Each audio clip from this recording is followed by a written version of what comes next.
Okay, so today I'm going to be looking at two words which have a common element and a common theme. The first word is found in that first sentence of Bereshit or Genesis, which we've been looking quite a lot at. So we've got the Bereshit, Bara Elohim et Hashamayim. Hashamayim. This one here, that hey is, I think I've mentioned before, is just the definite article, so the actual word is shamim, and it's translated here as the heavens.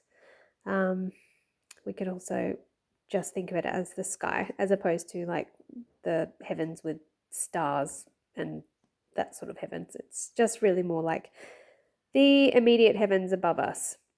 So, because we've got in the beginning, God created the heavens and the earth.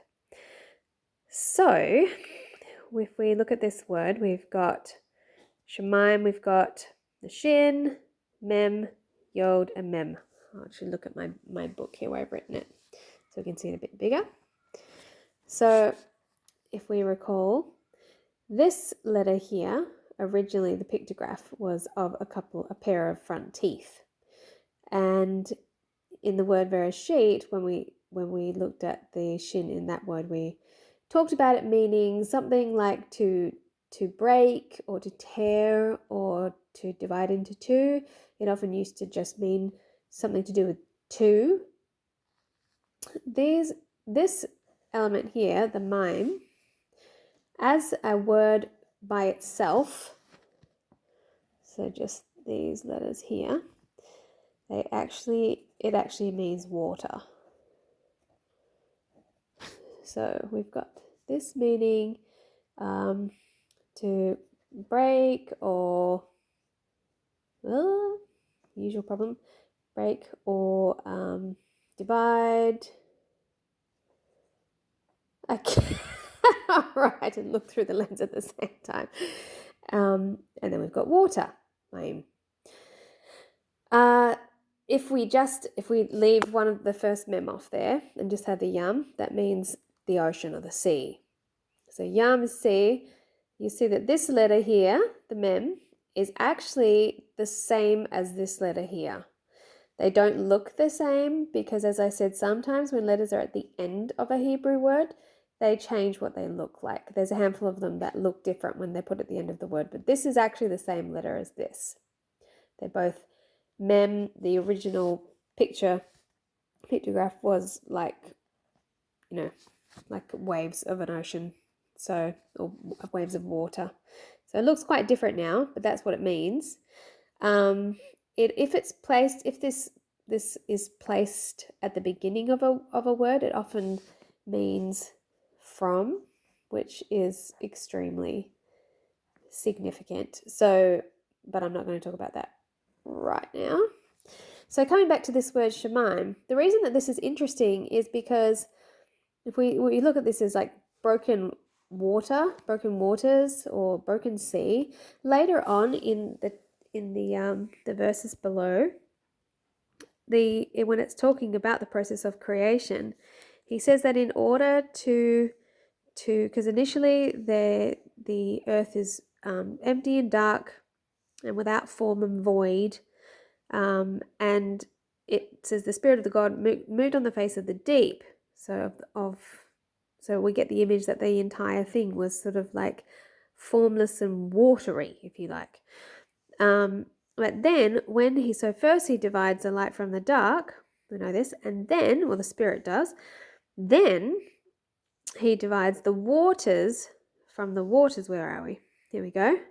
He said, let there be an expanse in the midst of the waters. There you go. You've got that maim there. So that's that's the waters. And let it divide between the waters and the waters. So in order to create, he says, and he set an expanse that separated them. We can think of this, the harakia. I'm not sure if I'm pronouncing it entirely correctly. Harakia. This could be translated as space or sky. So this is this is the space, like when we look upwards, that's what's above us. So we had the waters below divided into the waters divided into two, and it became the waters below and the waters above. So it's interesting that the heavens or the sky was literally called divided waters. Look up here. Divided, broken waters. Fascinating.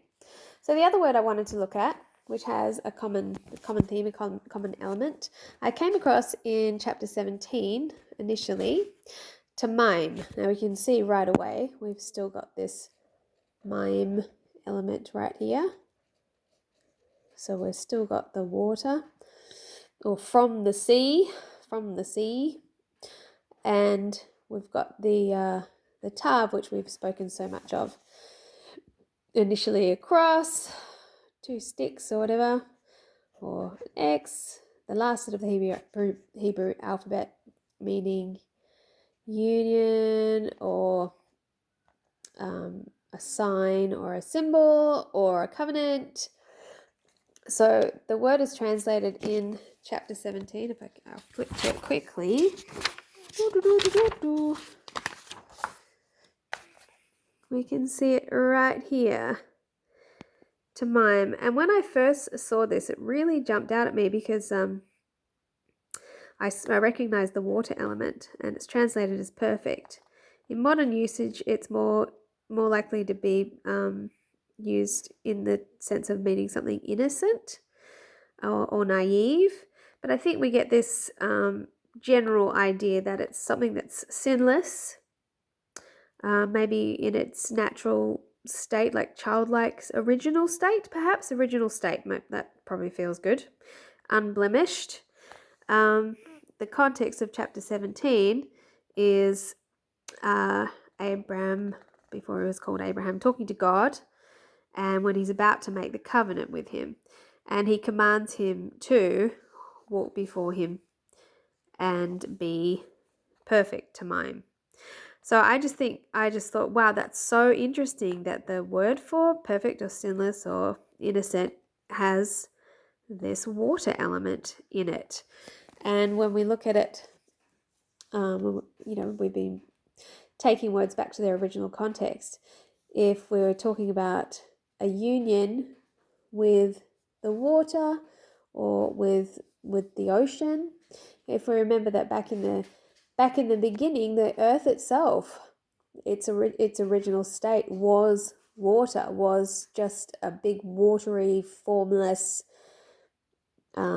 substanceless mass of energy, if you like. So it's fascinating to me that to become perfect is associated with returning or becoming unified once more with the original state or watery state. This is really interesting when you consider that in Buddhism, there's one of their better known metaphors is that we are not the waves, we are the ocean, with the idea of the meaning of that, meaning that we're not actually separate. We feel separate and we think of ourselves as separate, like waves on an ocean might be perceived to be separate from each other, but really we all know that waves are simply part of the ocean, and that the shift to an enlightened state of consciousness is realizing once more that you are not separate, that you are undivided, that you are part of the unity. And when you effectively remove all psychological barriers to that feeling of unity and emotional barriers, and return to your original state of oneness and wholeness, that it's like returning to that state of just conceiving of yourself as the ocean rather than as a separate wave. So this is like a huge confirmation that, when you get down to the nitty gritty, there's not a lot of difference between Eastern and Western thought at its root. That really to become perfect, in the original context, meant the same thing as the Buddhists say. It meant to, be united once more with that that sense of being part of a whole, a part of the ocean of that we originally sprang from, the original substance, the original wholeness, the original unity. So I think there's a lot to be learned from really digging down deep, instead of always semantically attaching sort of more modern concepts to some of these words, and getting back to where they originally came from.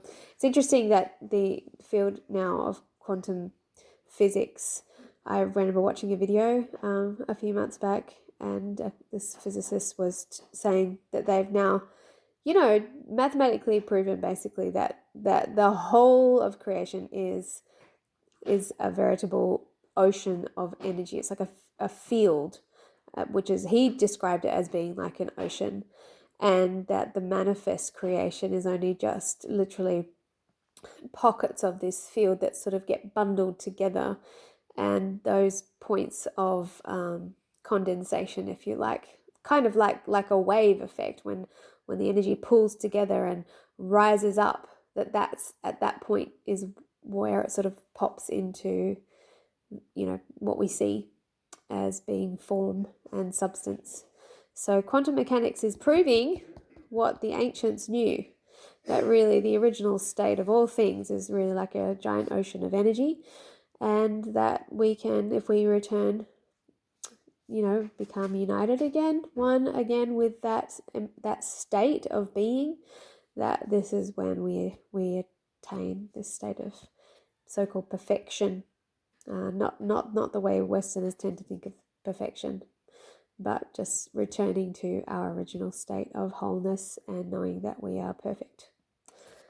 So, hope you found that interesting.